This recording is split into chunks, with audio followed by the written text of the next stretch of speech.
All right, welcome to this Friday's edition of Cartooning Live with Dan Lietha. My name is Dan Lietha. I'm with the ministry Reasons for Hope.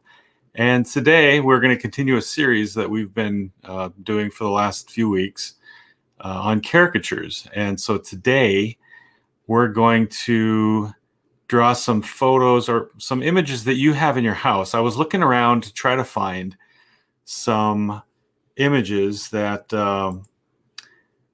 that you would be able to access, that I could share the image online, because most photographs of, especially like famous people, copyright issues come into play, and so I couldn't put those in this video. So I was trying to think, how could I find faces that you could draw, that you would have at your home, that I could show online? And so my solution is here. And so we're gonna switch on over to my digital drawing board, and there's one. So you have some of these at home, I would assume, at least if you live in the United States. And so we're going to draw some presidents that are on our currency. And so these are common images that everyone has. And just in case someone's out there and you think, hey, these people did mean things, or there's something about them that you don't like, I'm not necessarily trying to promote or dishonor any of these people. I'm just saying, hey, these are images, these are faces that you have access to, and we're going to use them. So let's do the caricature of our first president, George Washington. And I have a little story to tell you as I'm going to be drawing George. So I'm going to start out with some red as my pencil color. You probably will have a pencil that's gray. For whatever the reason, I like to pick either red or blue to start doing my sketches with. So again, look at George just at your first glance. What types of shapes do you see? What sorts of shapes do you think you'd like to exaggerate with George? He has profiles are very interesting to draw too. You only have one eye to worry about instead of two. Usually when you're looking at a face from the front or from an angle, you have two eyes. But George has a very interesting profile, the front of his face. And then, so I've picked out a feature that I want to exaggerate, and I'm just drawing shapes right now, and kind of getting a feel for the basic structure that we have here. So again, just trying to show you whatever I'm drawing, if it's animals or if it's people or whatever the topic is. When you're cartooning, you're breaking it down into the basic shapes, and so then you kind of build off of that, and that's how you get a likeness. And people go, hey, I recognize that, because there's, you're not drawing the exact shapes, but you're characterizing them. Now, George Washington was actually one of the first caricatures that I ever drew, that I remember anyway. Professor Matthias Felpa. Welcome.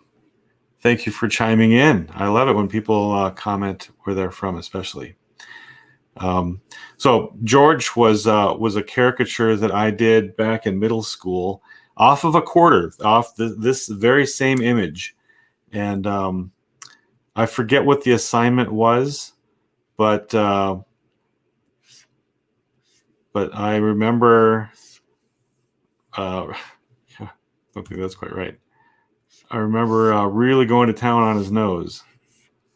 And so I don't know if I can capture the same magic that it just was a real magical feel in middle school when I did this caricature, and I thought, wow, I really captured how he looks. And so I'm going to change this a little bit. Again, in Photoshop, you can kind of get away with stuff. I'll move that up just a little bit. There we go. And so I think I still have it in the house someplace. It's probably in a box somewhere. And it was just a little thing on a piece of paper. And I can't remember what again, what it was done for particularly, but my middle school teachers were very excited about my love of art. And I remember when one of them signed my yearbook when I graduated from middle school. They one of them said, "Yeah, I'll be able to say I knew you when," because they thought I would become a famous cartoonist or whatever. You know, it's not quite turning out like I'm thinking it should. So again, we're going to make some adjustments. That the front of his face isn't quite the line that I started out with. So we're going to do some plastic surgery here. Move that. Oops. Move that back a little bit. Yeah, that's better. So anyway, they were very encouraging and dear ladies, and just as probably nobody here is going to know who they were, but they both have passed away.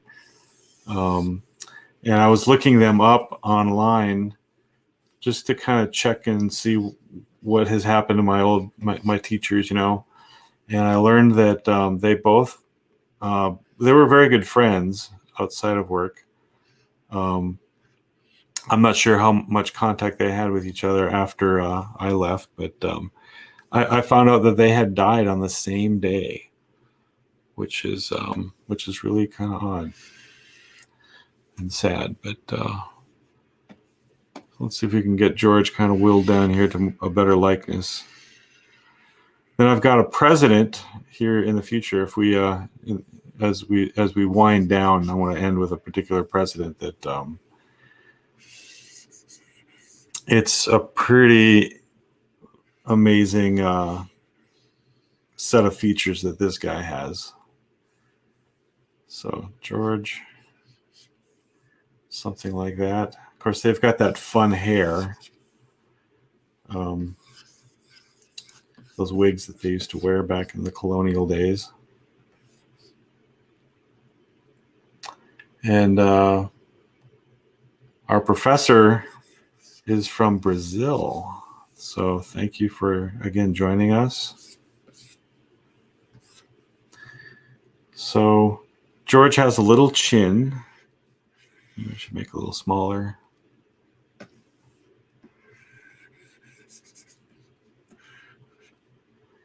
And then I could even, he's got a kind of a tiny mouth too. There we go. But he's got very chiseled type features. That nose. Again, a caricature is not a picture where they just make your nose big. If you have a large nose, then a caricature artist will capitalize on that fact. But if you don't have a big nose, it doesn't make any sense to give you a big nose. So, all right, well, that's kind of a start there. Maybe some of you could take some of these images, since you have them yourselves at home, and kind of make your own versions of some of these caricatures. Draw George Washington from the quarter, or you could, let's see, I think the next one we'll try is from the $5 bill, Abraham Lincoln. That's a fun one. And I'm going to trim this bill just to give me some more room here, because my screen needs some more space. So there we go. All right, Abraham Lincoln. What shapes do you see with Abe? I see a few features. He's got interesting lines on his face as well. Let's see if I can have a little more fun. I keep telling myself I want to really kind of break loose and have some fun with some of these guys. And then I kind of settle back into this happy medium where it's not as exaggerated as I kind of hoped it would be when I started out. He's got a smaller bottom of his face, very like square bottom of his face, very angular. Those cheeks are very sunken. And these lines right here, very distinct. And he's got that beard.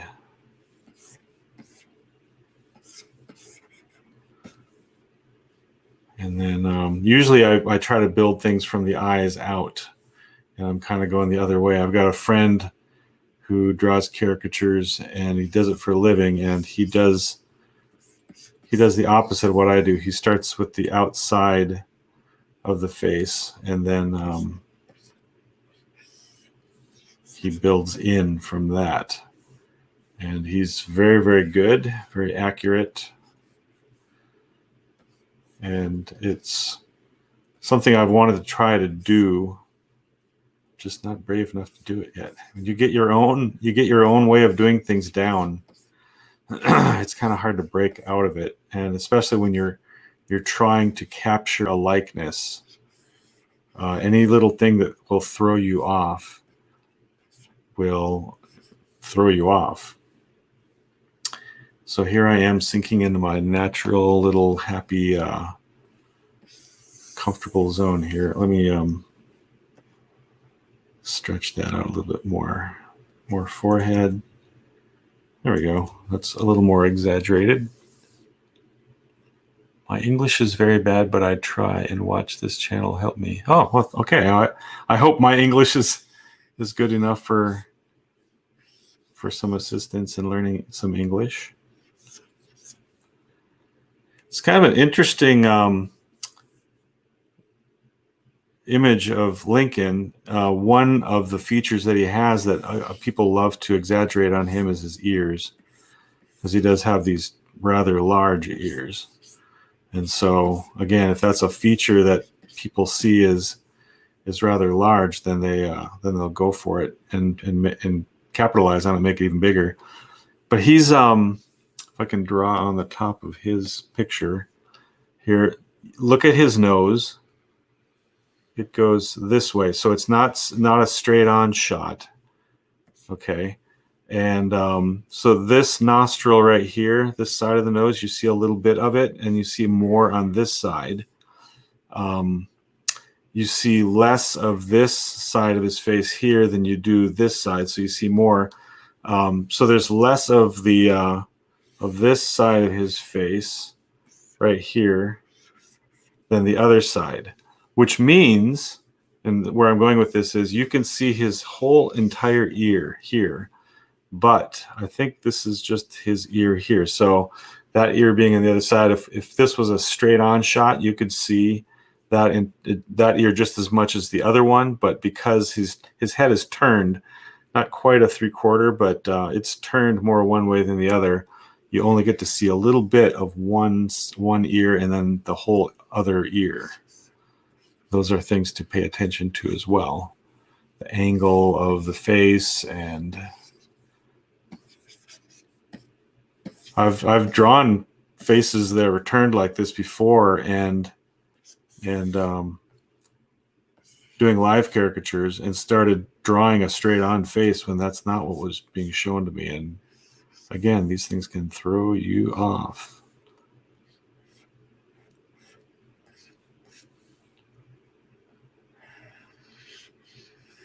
Now, last week, I was drawing ladies, some female faces.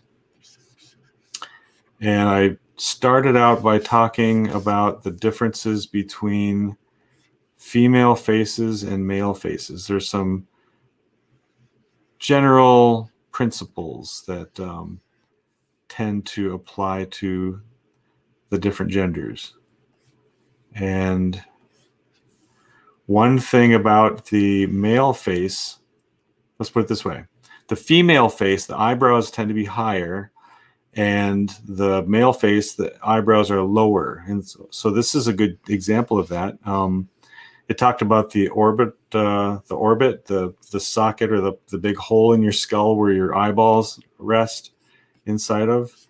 And it said that the eyebrows on a male can sometimes go below the orbit, where they tend to be above the orbit on females. So this picture of Abe Lincoln, I think, is a good example of that. He's got a very interesting mouth too. Oops. He's got this very little upper lip, and then people tend to exaggerate that big bottom lip that he has. And he's got these eyes that kind of look like they're half closed. And then for his beard,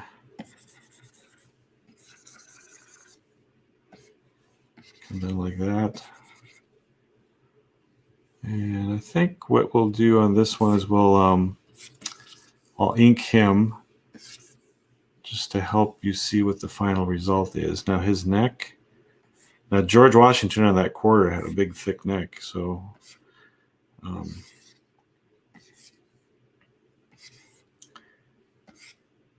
but here you can kind of get away with it being skinnier. And Lincoln was a tall man. He was very muscular and strong, but he was very lanky and tall. So let us quickly. Oops! Look at that. I drew him on 2 different layers. So you can see the construction that I started out with, and then the part that I added afterwards. All right, now I'm gonna take my black marker, and quickly we're going to ink over the top of my sketches here. I like to start with the nose.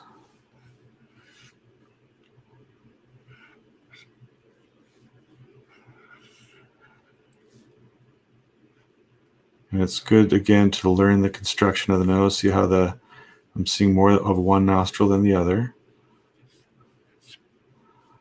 And you get that line right there for the bridge of the nose. Then we've got the eyebrows. Again, look at the triangular shape of the eyebrow on Abe. And then you got that the top. That's the top of that orbit there. And it's also where the eyelid, top of the eyelid. That's another very crucial feature in caricatures as you're trying to capture a likeness, is the top of the eye line, how they line up, and then their general shape. If you look at those on different people, it's that's where a lot of our look comes from. So pay attention to those particular lines, because a lot of the time, if you can have a lot of the face drawn right, and then if that part is messed up, it just doesn't quite look like the person. So pay attention to that. All right. And then he's got like I said, it's got this very almost carved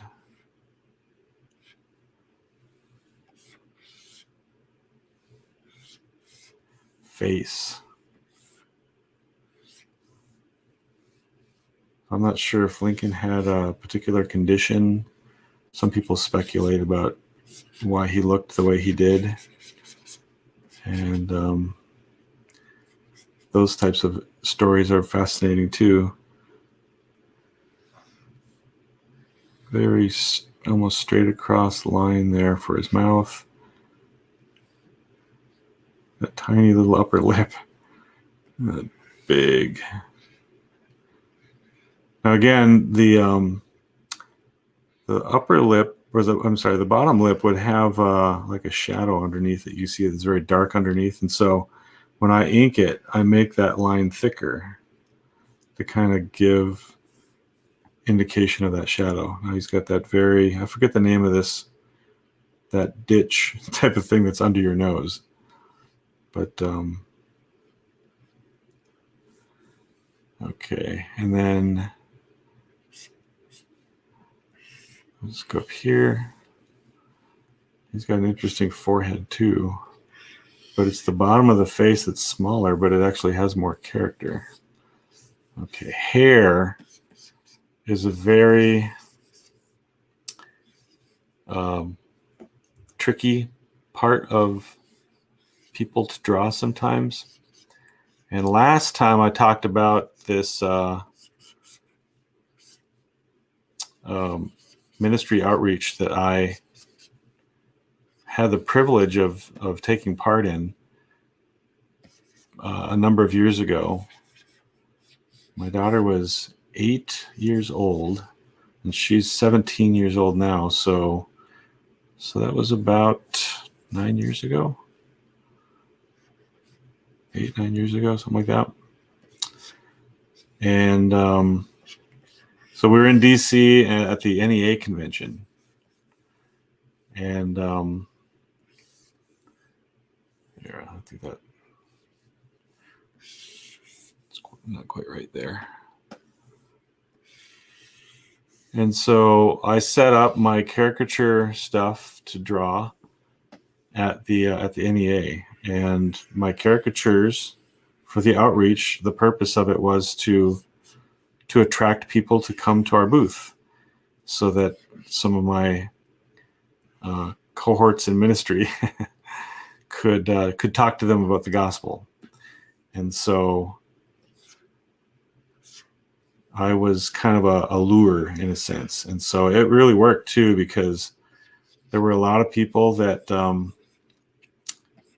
came. I had people that were telling me that there were people that were standing in line an hour and a half to be drawn by me. And I just thought that's amazing. I was really flattered and also pressured because you've got all these people waiting, and I'm trying to go as fast as I can, trying to draw my caricatures. And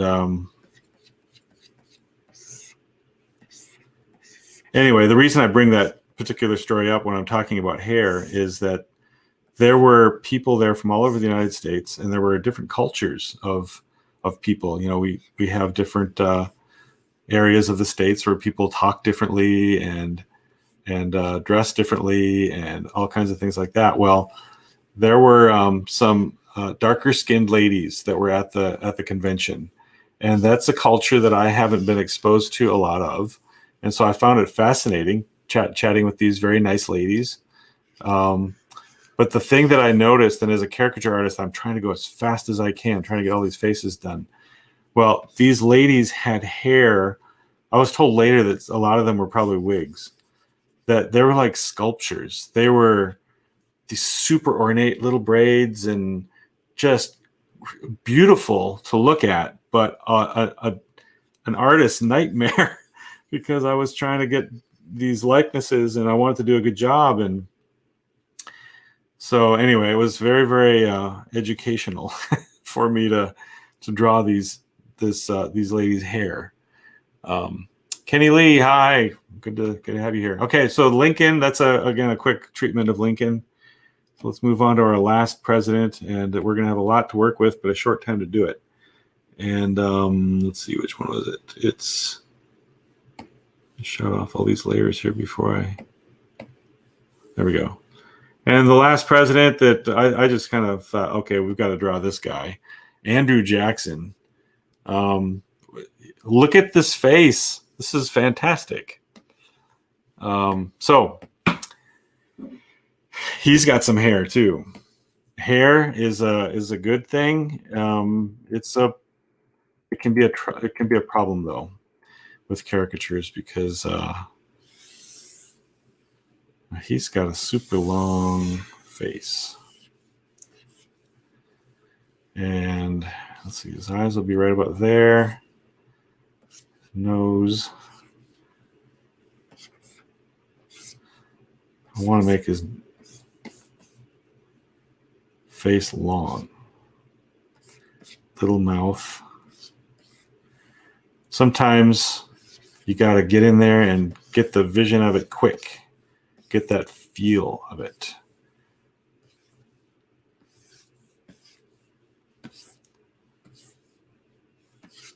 If I start concentrating on one small area, then I'll start going back into my little conservative mode where I'd like to go a little more crazy. So he's got a rather large forehead too. And then I want to move that down a bit because he's got more hair to go up on top. Oops. There we go. So just doing this sort of thing all by itself and then moving on to another face is a good exercise to practice getting loose and getting the feel for the faces. You can practice not drawing detailed pictures, but simple ones. And that can be of big benefit to you as well. So now that I've got him really roughed in there, just a basic general shape, and yeah, it's very loose as far as the likeness goes. Now I'm going to go over the top of that and I'm going to refine it just a little bit and then start adding some of the detail of some of the features. I did a caricature of Packers quarterback, at least he's still their quarterback right now, Aaron Rodgers, a while ago, and I've got a video of that on my YouTube channel. But anyway, I was having trouble kind of breaking out of my conservative, playing it safe, almost making a portrait type of thing rather than having the fun caricature. And I had to do that same thing where I just kind of started really loose sketching and getting that feel for the face in a looser way before I start going in with the details, because the details start almost interfering with the fun. And so once I got that face loosely drawn in, then I could go in with the details over the top of that looser interpretation. And I found success in that.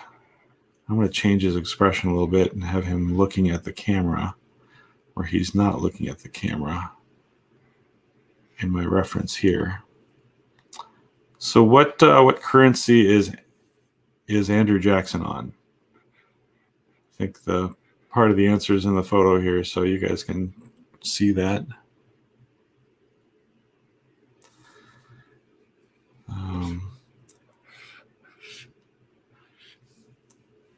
And he's got whoever does the artwork on these things with all those little lines, cross-hatching and stuff, it's just fantastic.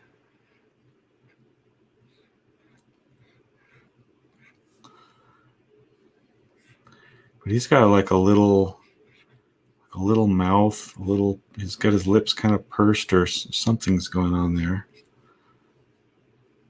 If that's how you had to hold your pose back then when artists were doing your portraits. So that's probably how he had to hold his face. Today we got it easy. We just pose for our cell phones and click.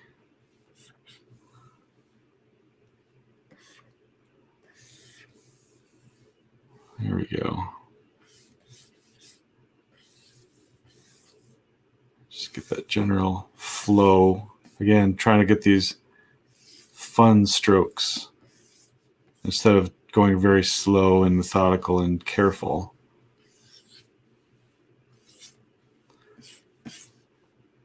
And hair, you don't want to draw every little strand either. Some people can get caught up in doing that, and then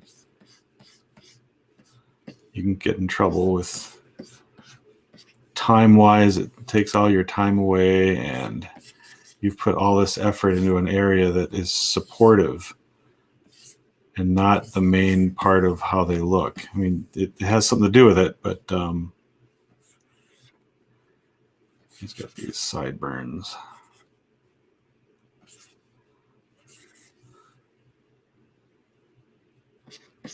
So, and again, if there were 5 artists drawing the same face, you would find that they would have 5 different ways of interpreting this person's face, and yet they all would probably be recognized as the same person.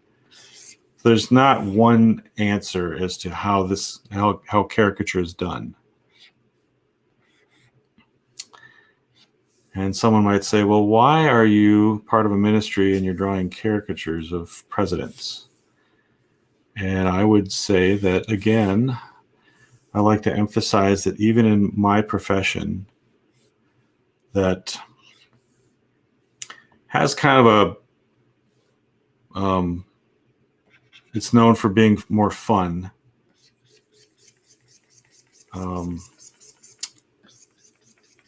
How does that work in Christianity, and how does that work in Christian ministry? Well, I gave you an example of how I was able to use it for the gospel, for a mission outreach.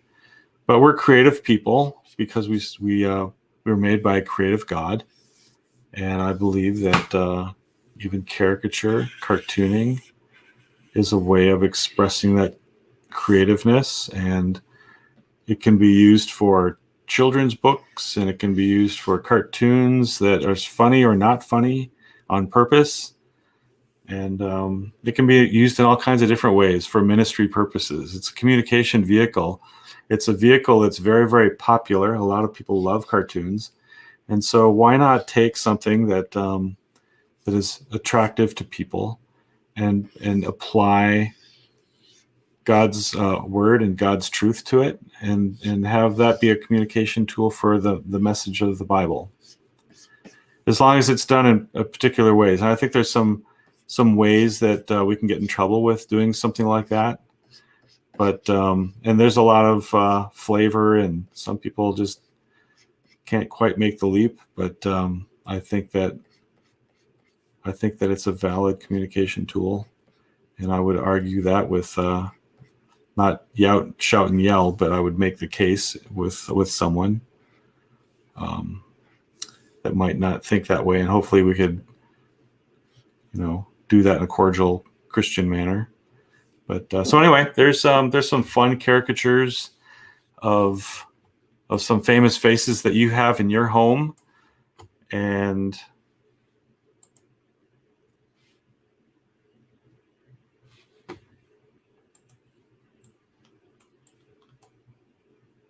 I hope you enjoyed this half hour. So thanks for joining me today, and there we go.